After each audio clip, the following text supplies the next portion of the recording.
having this health journey. And in a way, I'm actually very grateful for the fact that, I know it sounds weird, I'm saying very grateful, but I feel like if I hadn't gone through that, I wouldn't be here today. I wouldn't be here talking to our women about what it is that we need to do. I also think that everything that we do in life and all the things that we encounter is not in vain. I definitely think it's there to encourage, but also to support others as well. So it brought me on to starting my own business, which is Nature Cycle. And what Nature Cycle does is basically encourage women and empower them and educate, but also assist them back to basically getting back to their health. Your body knows what to do. It's already got its design to assist itself and repair itself. It just needs the help, the assistance. So when you get the symptoms, when you get the uncomfortable stuff that goes on in your body, and as I spoke to with Jess earlier on, when you get that dis-ease, which is disease, it's not a bad thing. It's your body saying, help me, we need to work on this. So that's what I'm basically here for. Mizan therapy is basically where I've recently trained and qualified to basically work physically on women and treat women by doing a massage technique on their womb and their lymph nodes, just trying a solar plexus, which is basically here to do the energy, sacrum, I'm trying to remember all the other areas, but mostly deep digestive and womb. And what that does is basically increase circulation. If you want to talk to me about it later, I'm happy to talk to you a bit more about it later in more detail. I do need this because I will go off the topic to help me prompt me to what I'm going to discuss next. So what I'm going to talk to you today is about hormone imbalance. We spoke about endometriosis, and I completely agree with most of you who discussed the fact that the pill can contribute to stuff like that. But hormonal imbalance is to do with the fact that your body is literally, there's imbalance going on. And if it's left untreated, when I say let's go back to hormone imbalance. So hormone imbalance is basically where you have your estrogen. Estrogen is responsible for your periods, your endometrium, which is the lining of your womb, which sheds every month, and progesterone, which obviously maintains a pregnancy and also works with your body to also assist it in other ways. Now, if you've got hormonal imbalances, the two are not working, or you've got too much estrogen going on up here. And if you've got too much estrogen, it can cause problems such as periods, endometriosis, and if you don't believe me, you can do your research. It can cause irregular periods, it can cause PCOS, it can cause fibroids, and the list goes on. And it can cause other complicated issues in the future. So if you don't basically treat it, if you leave it and you don't do anything with it, I'm not saying take the pill, I'm talking about if you just don't actually treat it by eating the right foods or looking into how you can educate yourself or helping yourself, then it will get worse. And the reason why it will get worse, as we get older, our bodies obviously slow down, and the repair doesn't obviously slow down as well. So it's all about doing your best to assist yourself back to basic recovery. So some of the symptoms, as I mentioned, that you will get is you'll sometimes get bloating. So if you have hormonal imbalance, you'll get bloating, you might get breakouts, you might get eczema, your hair might start falling out, you might have an autoimmune disease. But it's so sad that doctors don't, and as someone mentioned before, it was Jasmine, isn't it? Jasmina mentioned the fact that as women, women's health is not invested in, and it's really sad. And all they do is just tell you it will get better, we'll treat it with radioactive iodine, or we'll treat it with some form of pill or surgery, it will, we'll see how you get on. But, bloating, as much as it might seem a mind, you might eat some bread, you might think, oh, I've got a bloated stomach, that's indication there's hormone imbalance going on. Outbreaks in your skin, that's indication going on. And those things might be small and minor to you, they're actually big things. And if you leave them long enough, they will progress into the big things. So it's about being mindful of that as well. Right, I'm just going to quickly go into, sorry, I've just reworded the way they were, sorry. So causes are misaligned womb. Someone spoke about the fact that they have a tilted womb. I've got a misaligned womb. So my womb is not reverted, it means it's not pushed back. But when you are coming on your period, if you are in that area of stage in your lifestyle, your womb expands. So anyway, when you are on your period, your womb will expand, and it will cause or put pressure on other organs around your womb. So that's why when you go to when you're on your period, that's why you have diarrhea. It's not diarrhea. Spirit poo. It's not diarrhea. It's not. It's actually your womb expanding and you're constipated, and because it's expanding, because of all the blood and everything that's in basically causing it to inflate, it puts pressure. And if you've got an introverted womb, which means it's pushed back, or if you've got a misaligned womb, which I have, which is basically is tilted a little bit to the left, then that can cause problems for basically your period. Luckily, I don't have horrible period pains anymore because of what I do, but at the time it was causing because of misaligned womb. I had actually a recent checkup. Recent doctor was like, "Oh, did you know that your womb was misaligned?" And I was just like, I can feel it now. So yes, I do. I'm very much aware of that, and it can be positioned back by certain things. And if you want to talk to me about that, feel free. And it is very cheap to get it done and push it back into the area. But that's just an example. Other things as well. So food and lifestyle choices, the environment, how much sleep you're getting, can all contribute towards your hormone imbalance. Because, like I said, like if you're not doing certain things, it can actually exacerbate and make things worse for you. Right, so reasons. So you've got congestion. The reason why often these things will present themselves is that our liver often is congested.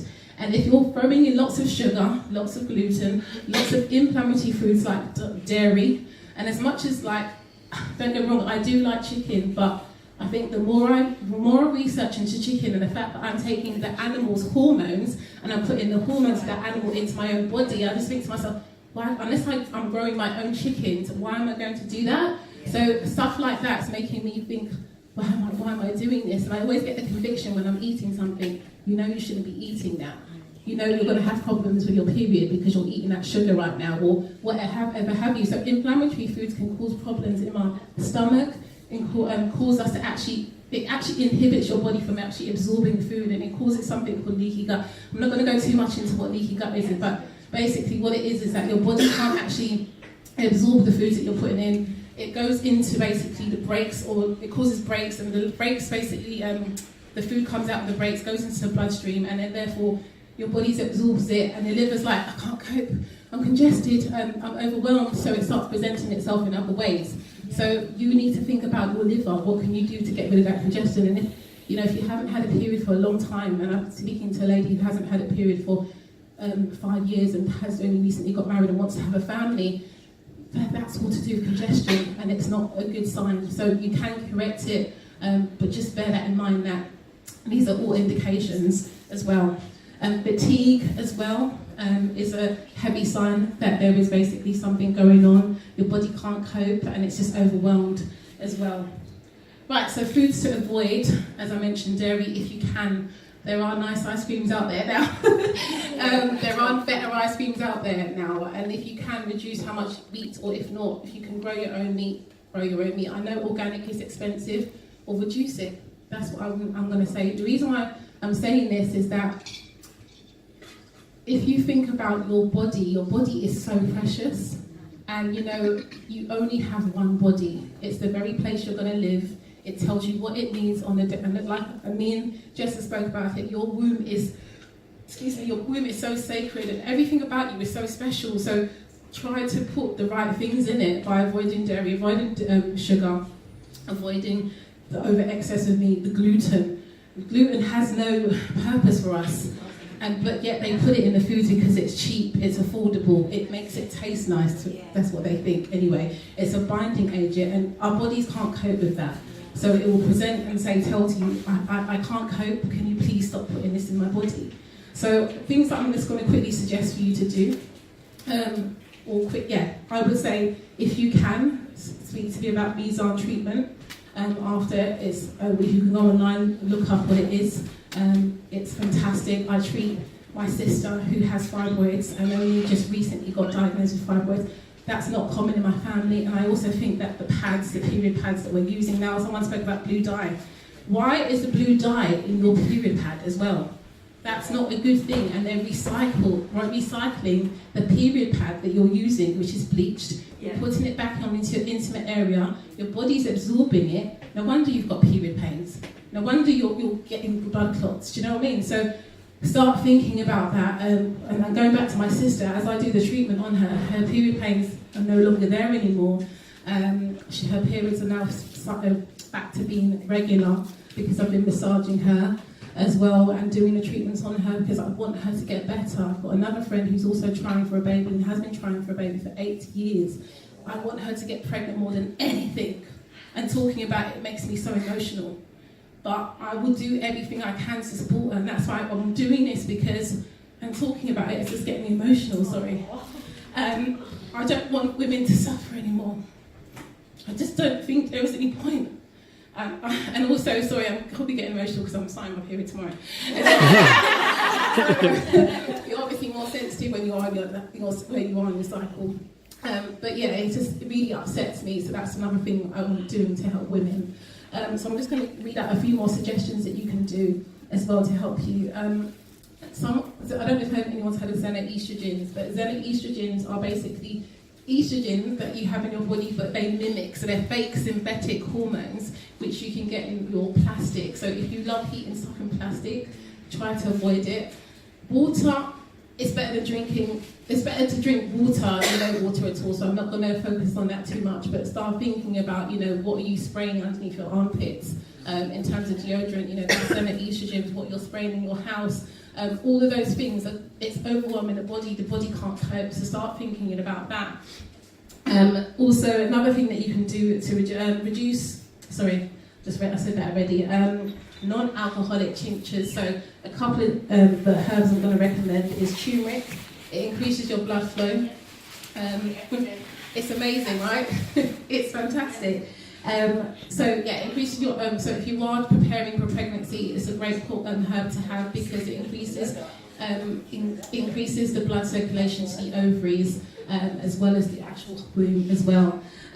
Peony root balances your hormones and it reduces pain. So if you have endometriosis, look into this herb. It's fantastic. Vitex is an adaptogen herb, which means that basically it works for your body to support you. It's a great hormone. It balances your hormones as well.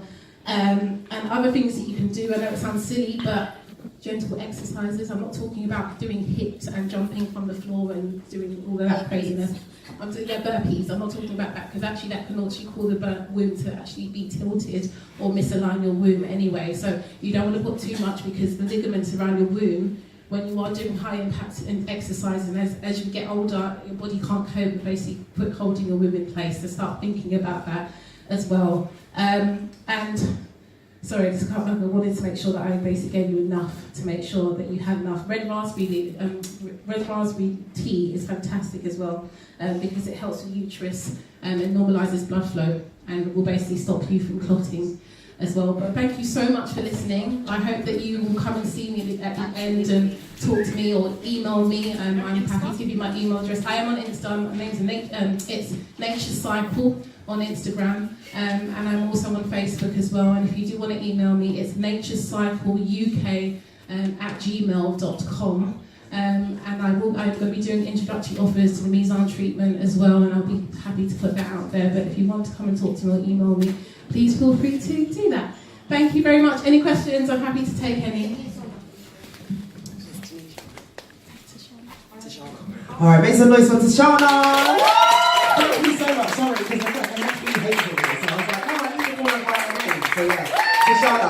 Okay, so does anybody have any questions for Tashana or Delia?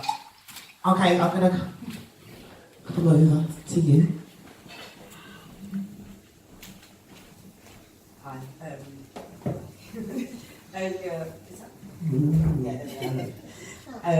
Earlier on we did a yoga session.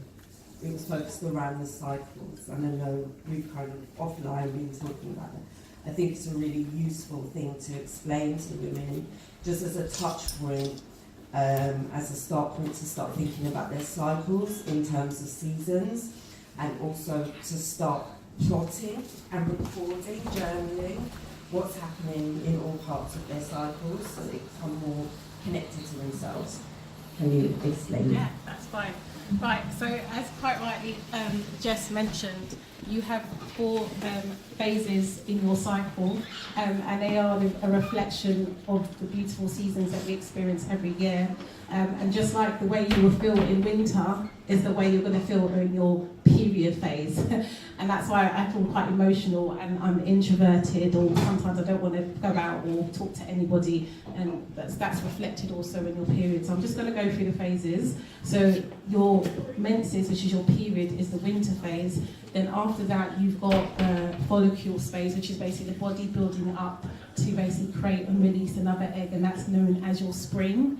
And ovulation phase is known as summer, because you release the beautiful egg during that phase, and you're going to feel a lot more energetic and optimistic, and your communication with people is going to be amazing in that phase.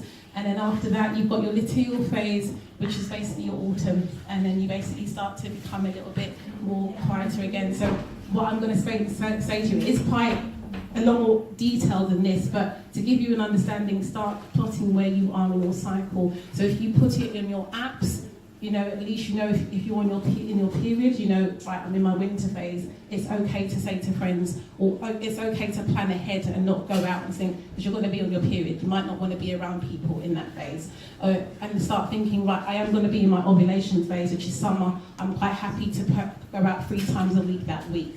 You know, I'm going to be quite happy to do quite intense exercises, because everybody's body is different. You know, I don't like running. But you might like running. So, you know, it's a great time to, you know, run if you want to run. It's a great time to ask for a job promotion or ask for more money in that phase, which is your ovulation phase, just summer. You'll be a lot more confident, and you're most likely to be bolshy and actually get it as well. And another thing as well, if you are in your autumn phase, which is your luteal phase, so just before your period, it's also important that, you know, if you start retreating back to being at home, or taking time to implement self-care, and I think self-care is so important. You know, as Jess discussed earlier on, we're so busy running around and rushing and not sleeping enough, and we want to do the most. It's very important to be mindful where you are in your cycle with that. And then there was spring, remembering that, you know, it's a time to reflect and to start thinking about what can I do for myself. And there are actually certain things that you're supposed to eat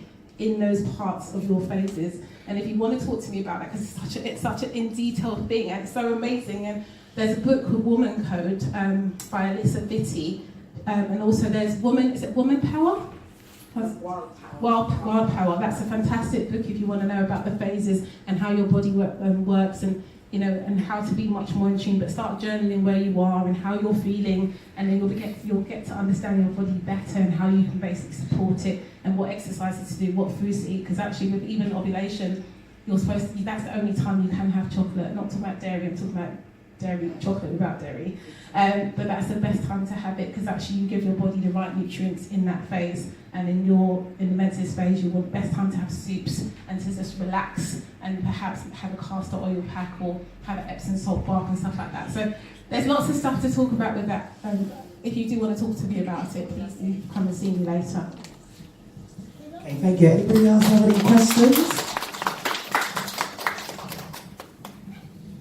What is the main you suggest getting the herbs and spices from? Because I worry getting them from somewhere like Holland and Barrett, there's hardly any nutrients in them. I agree. Where I get my herbs from is either from the Mizan website, or another place I get my herbs from is from Baldwin's. They're in the Wharf Road, but you can also buy them online. They do legitimate original herbs, nothing's been tampered with. They even make it in front of you, stuff like that. So if you want a specific thing to be created for you, they'll do it for you. I'm actually going to train in herbs because I think it's important, because, you know, there are certain herbs that you can have also to improve your cycle, or to get rid of period pain that you can have, obviously, to support you intimately. But yeah, Baldwin's really, and the other place I mentioned was, sorry, I can't remember. It was Mizan treatment, yeah. Anybody else? Sorry. Can these treatments also help endocrines? When you say endocrines? Endocrines disease, Crohn's disease. Crohn's disease, yes, there are certain herbs that you can have that would help with Crohn's disease, but I'll have to know, and basically assess that person, because everybody's body is different. So if I suggested anything, it would just be, but I would say turmeric, because obviously you get that, you get the pain, the inflammation with your colon. Turmeric's fantastic, it's an anti-inflammatory, it supports both men and women. So turmeric is a general one that you can use without worrying about side effects. One question or two. It's okay, I was just going to ask the same thing. Does those herbs help with lupus as well? Because I'm systemic lupus. There are herbs again that can help with. There are herbs that can help with lupus. However, I would have to talk specifically to that person.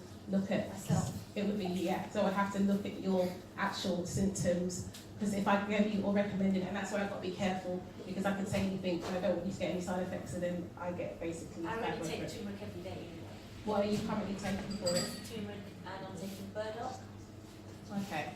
I would have to look at your symptoms and assess you properly to give you specifics. I'm quite happy to do that as well. Wonderful. Yeah. Yeah. Anybody else? Yeah. Basically, hi everyone. So basically, I'm only on my period for like 2 or 3 days, and normally when I do get bad cramps, it's not as bad as everyone's described for today. But normally what I do, I just like stay at home, have a hot water bottle, and just curl up in a ball. What type of activities can I? You mentioned earlier that I can do some type of activities, light activities, without. What can I do, or what can you show me to do that I can? So are you saying that you get your sorry, just making sure I'm only on my period for 2 to 3 days, and in that time, when I'm like either phoning sick from work or I go to work, but in work I literally curl up and I'm like typing. I've got a hot water bottle there. When I go home, I literally try to fall asleep just so I can get rid of the pain. What can I do? Activities can I do, which is not too much like running or anything that I can do indoors. I would say just to discuss your 2 to 2 period days first. What is going on is that your body's not producing enough progesterone, which basically lengthens your cycle days. So you've got estrogen dominance, but your estrogen dominance is actually making your cycle shorter, and not giving your body a chance to basically flush out what's actually internally there. So that may be also what's causing the cramps, because your body's having to work harder to basically get rid of the blood which it no longer needs. So I would be working with you to make sure that actually your progesterone levels are actually increased, and actually there's a balance there. And I'll suggest foods that you can have in basically possible herbs. I don't just throw herbs out to anyone, because we can just use food, but that's what I would do. In terms of exercises to do, I wouldn't say do any form of running. You could actually make it worse. I know people think, yeah, go for a run and all that stuff, but even if you stood in your kitchen or your room and maybe rotating to basically increase the circulation into that area, or doing a couple of self-care. So one of the things I do is when I basically treat people, is I teach them a couple of self-care massages they can do on themselves to increase and decrease increase circulation, but decrease pain. But I would get you to do that before your period, not during, because I don't want to exacerbate the flow. But that's what I would get you to do. But really just circular movements, potentially wearing a thigh high, which is basically something that you wrap around your womb. And what it does is it positions your womb and basically helps to assist your womb put it back into place. Because the thing is also, there may be also other potential underlying issues as to what's causing that as well. Those are just suggestions, but again, I'll have to assess you to know exactly what's going on. And at first I thought, I'm okay, I've only got 3 days period, and I'm not really having an issue with my period. But the longer I left it without me actually treating it, and I was eating the dairy and stuff that wasn't happening, I think led up to the point where I got to the pain that I was at.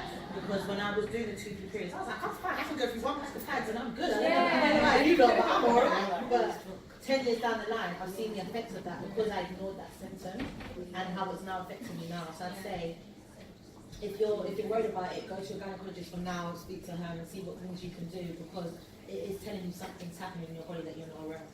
If you can't get to work because of the pain, that's not normal. It's not often, but it's like it does happen. That's happening. a problem. Okay. Yeah. Can I also say what we were saying before is you do need to give yourself permission to do nothing.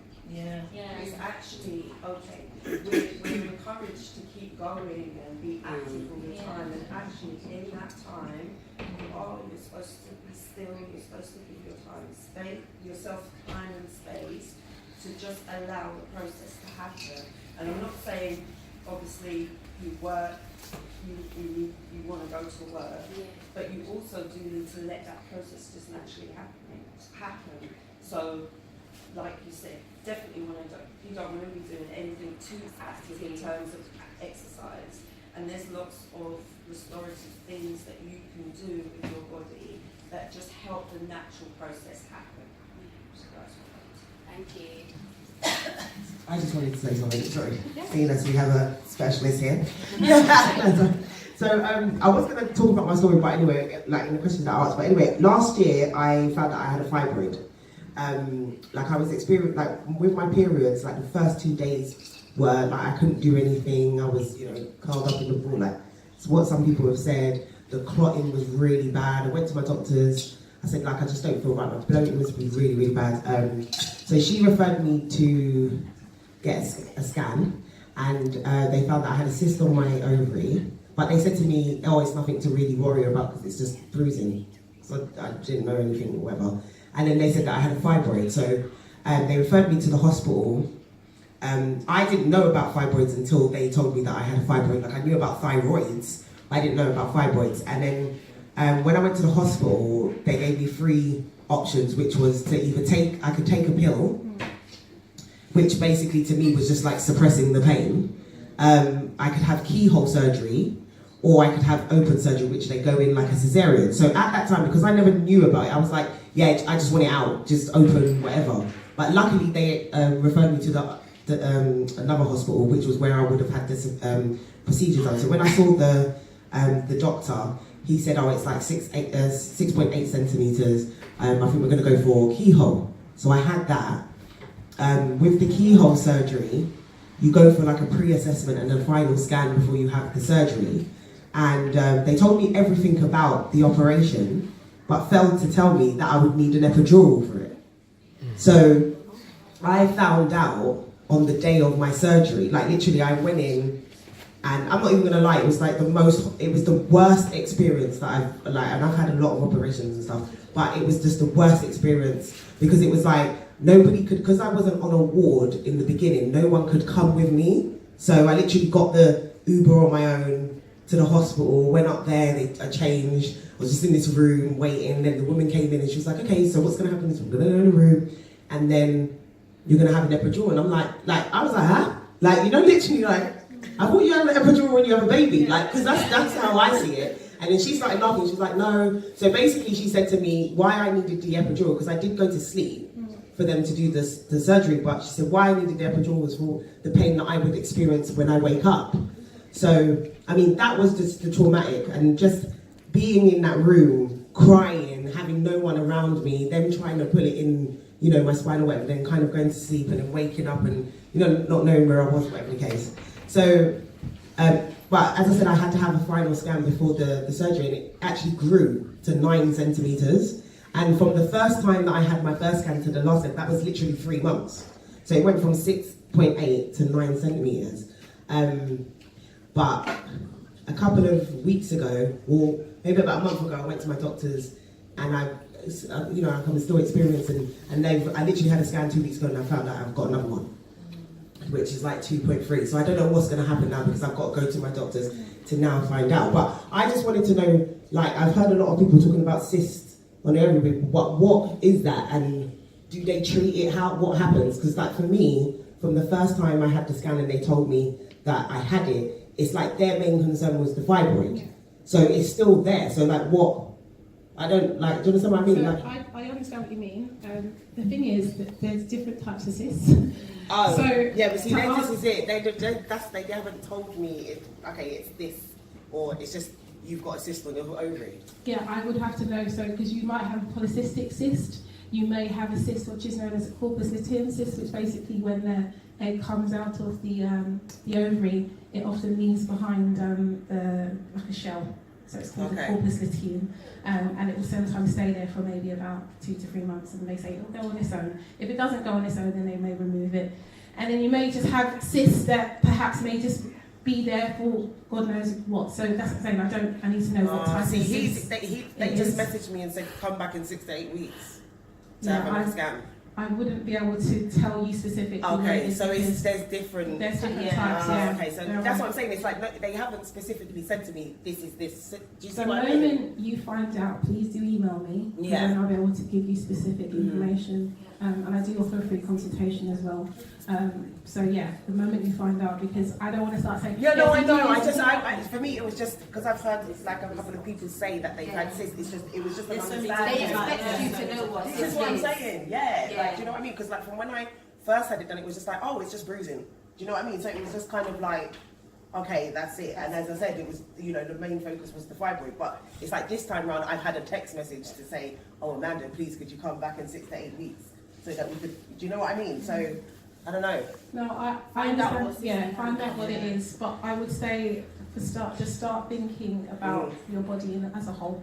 Yeah. Because it will present, your body will present certain things in certain areas, but it is a whole thing that you Yeah, need no, to work definitely. with. So in terms of like, now that I have a second fibroid, is that just common for people to, you know, have fibroids or It's very common like to come back? It's very common for black women to get fibroids. Yeah. And we're more susceptible because of our diet. And as someone mentioned, the Western diet is not really good for us. And for that reason, our bodies will present itself in having fibroids. So if you are eating the dairy, you need to really get off that. If you are someone who drinks or eats a lot of sugar, It's the then cheese. you- I'm sorry, you know what it is? I'm not a big milk. Like I'll have cereal and literally drain the milk. Like at the end of my cereal, all the cereal's gone, but there's milk in there. It's cheese. Like I could just. But you know you can get lactose-free cheese now, and it It's tastes horrible. No, there is one. There is one. What's the I have to brand? give it up. It's called lactose-free, Oh, it's just lactose. and it's not grated. So Is it there's lots of cheddar? cheese. Yeah, there's lots of cheese already that is grated and for you. But there's one cheese. Because trust me, I'm reviewing them all. But there's one cheese by lactose-free. It's got like a little cow looking. I think I gave it. And it comes as a block, so you do still have to cut it or grate it, and it tastes like normal I cheese. think it's a lot harder than you're thinking because you cut it out slowly, you won't even notice. I No, don't trust eat me, dairy, you I don't don't listen. eat No, pork, I don't listen. eat You know chicken. what? I go into my fridge every day and. Like, Yeah, I hear you with That's a that. mindset thing. So that's what I Sometimes mean. you've got to cut a bit off. That's what I did, but I recognise what cheese done to my root, like to my side when I ate it. I'd eat a burger and straight away I'd feel like my side's being twisted. And to me, that's not good. So why am I putting my body through that? I still do it. I need to stop. Today is has given me Sorry. the final stop. I don't really have a question, it's just because you guys have been talking about the whole dairy thing. I used to have the worst period pains. They're still really, really bad, so I'll be right. I like to the point where I passed out in school. My sister had to come and get me, and I thought it was like so many other things that could have been wrong with me. Anyway, so I stopped eating meat, was vegetarian, became vegetarian, and my pains reduced so much, but they're still really bad, but they've reduced a tremendous amount.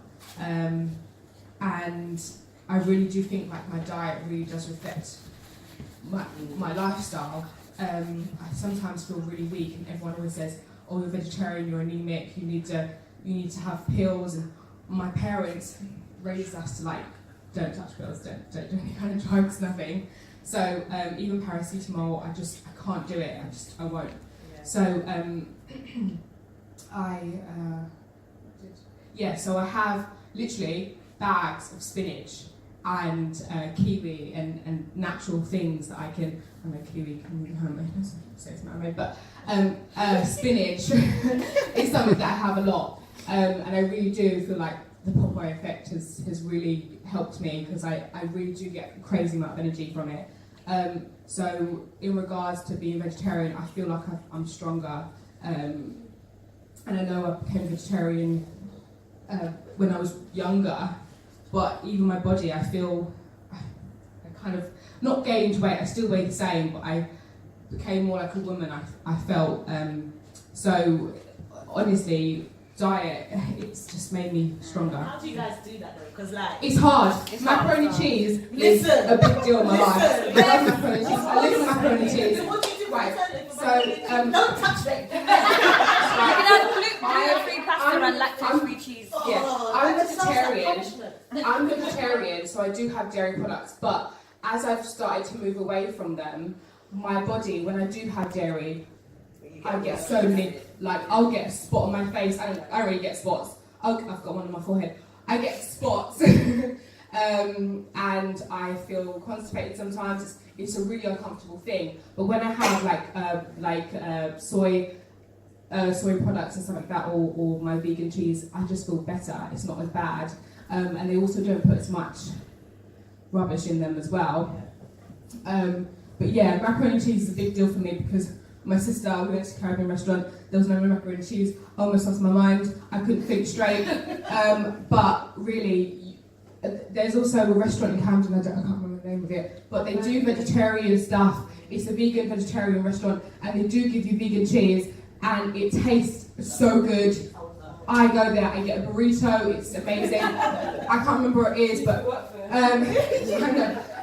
so you come out of the station on the side where they sell all the glass.